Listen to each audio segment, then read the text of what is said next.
Hey there, everybody. It's Wayne D. Welcome to the website, WayneD.com. And we're looking at Xander Schauffele, 23 years old. Not a big guy, 5'10", 175. Last year's Rookie of the Year. And this year he's continued to show that he plays his best in the big tournaments. He's got a second place at the Players, a sixth at the U.S. Open, and then comes really close to winning the British, finishing sixth, finishing 6 under in second place. All right, so let's take a look at the swing technique here. If we look at down the line, a couple things to note is the fair amount of a little more knee flex than you'll see in most players, and he's got plenty of space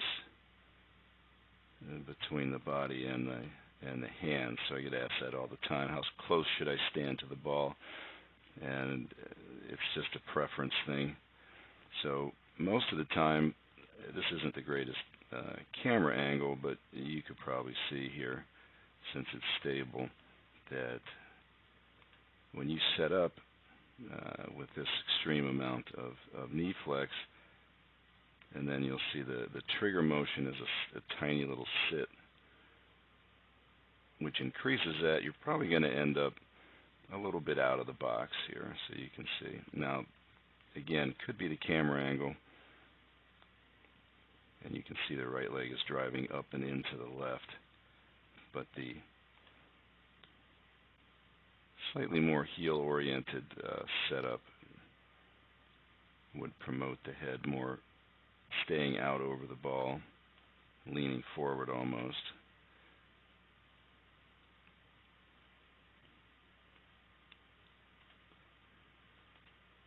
So to address, the arms are fairly straight, and as he takes it back, the right arm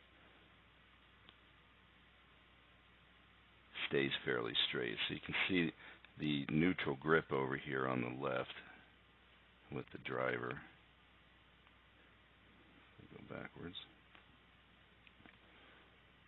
So you'd have to call that maybe a 1.5 max 2-knuckle grip.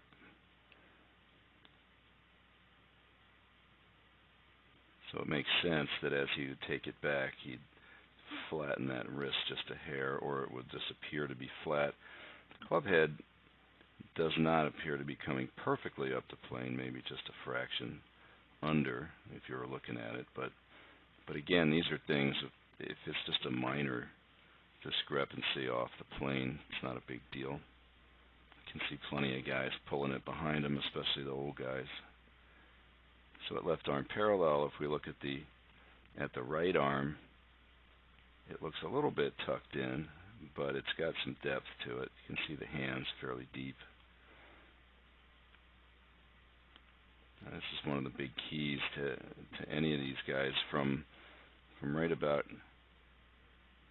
P2 up to P4, you're going to see enough forearm rotation to point the club on plane to the left there and not cross it. If you leave the face shut for a longer period of time, the right arm will tend to lift and the shoulder will pull back and the club will cross more. So here we see a nice flat left wrist. The face, because of the neutral grip, is not shut. And if we look at the top of the head, certainly, if anything, he's compressed even more into the ground. So when it comes to stance, I always tell people that if you can maintain a flexed position and increase it, good for you. Seems simple. Let's create that bend at address, and if anything, he just creates it more. So here's another. From a bent over position, you even see lowering in the backswing and about another good bit of it in the forward swing. So we can kind of see where that lowering comes from. It comes from increasing compression into the ground. So right here you see the additional flexing of the hip flexors. Now, since he did start with a lot of angle here, you're going to see the left knee take a little bit more forward weight just at the beginning of the downswing, but certainly it's rotating quite well at left arm parallel. His knee is gone. It's going to be nice and open. He's going to get that right arm well in front of him. And you can see the left wrist bend down. And there's that drive up into the left heel, so the right leg driving up into the left so he can use the ground. So there's not a significant amount of lift here, but you can see his head is going, if anywhere, it's going up. So retains nice right side bend. Coming into the ball. Now this is a great shot here, so I got to thank whoever took this one, because it's on a stable camera. It appears to be moving around a little bit, but you can always tell if you find a post or something in the background. See where I drew that line? If you watch it, the line's just going to wobble around a little bit. It's going to end up slightly inside of where it started. So we can draw some lines here, and they'll be pretty close to being good. So fairly wide stance. It's a pretty classic right side setup where he's probably got 55–60% of his weight on the right.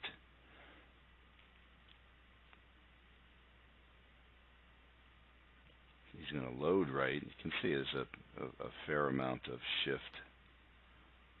Again, for a lesser player, you almost never want to see anything that goes out of the box to the right in the backswing.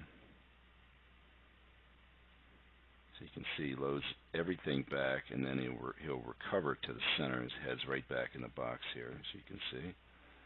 There's that little bit of lowering that we saw with the iron. So you can see in transition his hips are going to start to move back into the box. Now this is a big deal right here. So there's a certain amount of teaching going on right now that suggests that the right leg should remain more stationary as the player squats downward, so that the compression would be straight down, and then later it would push forward and come up.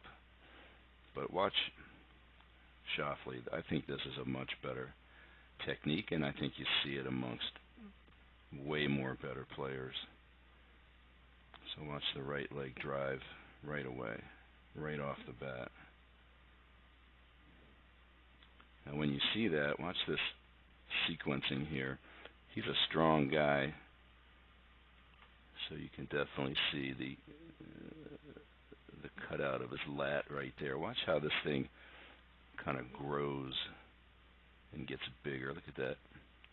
So this is sequencing at its best. This is where the lower part of the back, lower back, abdominals in here, they're the first things that are going to be stretched by the lateral pelvic movement, and that's going to pull the rest of it up here into play. And look at the amount of lengthening in the muscles. He averages 305 and he weighs 175 pounds, so this guy can smash it, and this is how he does it.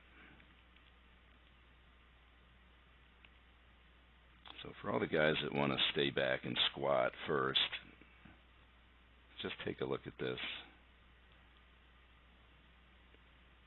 This is way more of a classic move here. And look how much forward movement that is, even if there is a little bit of a camera deal.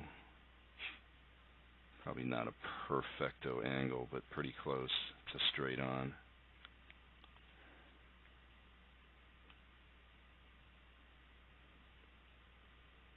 And another thing you'll see a little different in Xander is the way his head is back, looking down this way at impact, as opposed to turning it more.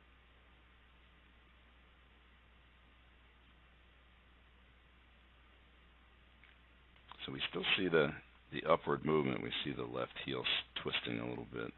In the backswing, it does come up just you can see the left heel lift just a fraction,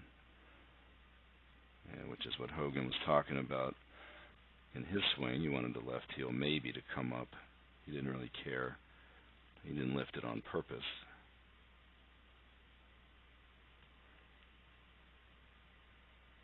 So that's really powerful, really good.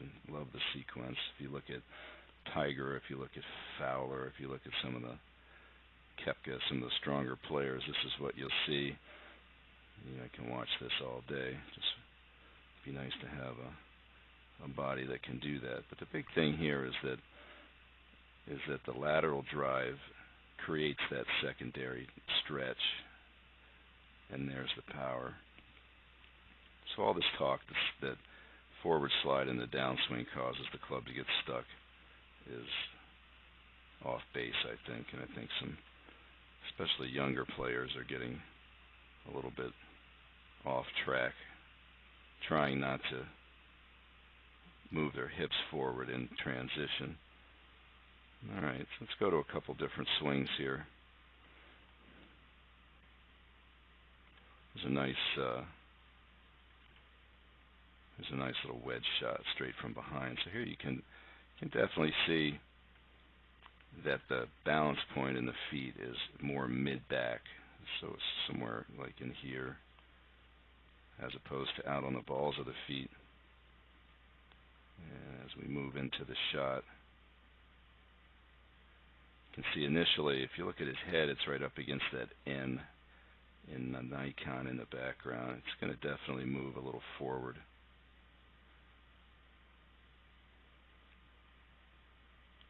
But no loss of depth in the hips there. Here we get a better view of the takeaway.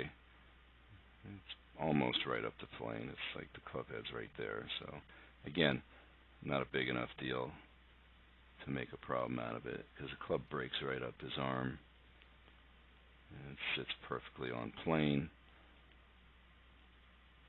You can see the right elbow does have some depth. The right arm is sort of in a mid-ground between the guys that keep it totally pinched in and the guys that flare it out a little more. And then in the downswing, it's all as most of these guys are doing. It's no drop. It's hands back where they came from. That's the left arm responding to the pivot. You can see the left knee disappear just about left arm parallel or just below. And then you can see the left wrist bowing down here. Now this is a nice little hold-off wedge. So he's going to keep the face. You can see it over here. The face is more like this.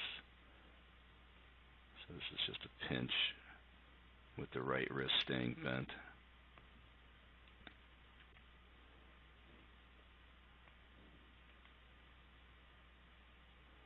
Very unhurried tempo, very nice rhythm, as you would expect from a tour player.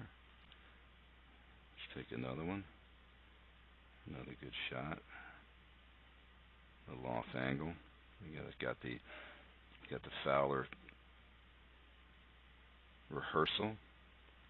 Kind of like that too. So especially if you're working on your takeaway, why not just make a takeaway before you hit your shot, just to rehearse. You can see he kind of plays around with that right hand grip a couple times, and now he's ready to go. Very small trigger. That's another thing I think is a good idea for players. Get a trigger, but make it small. Not a big one. Not a big sit. So here you can get a good picture of the way he keeps the belt buckle back, flexes, creates more angle in here.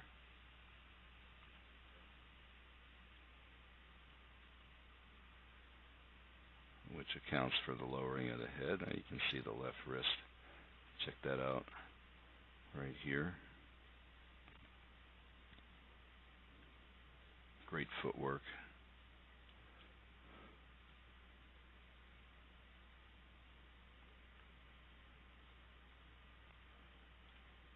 There's a nice full release. Got the club face over here.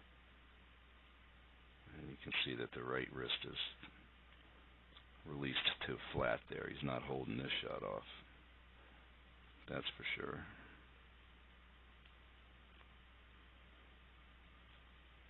Watch that at regular speed.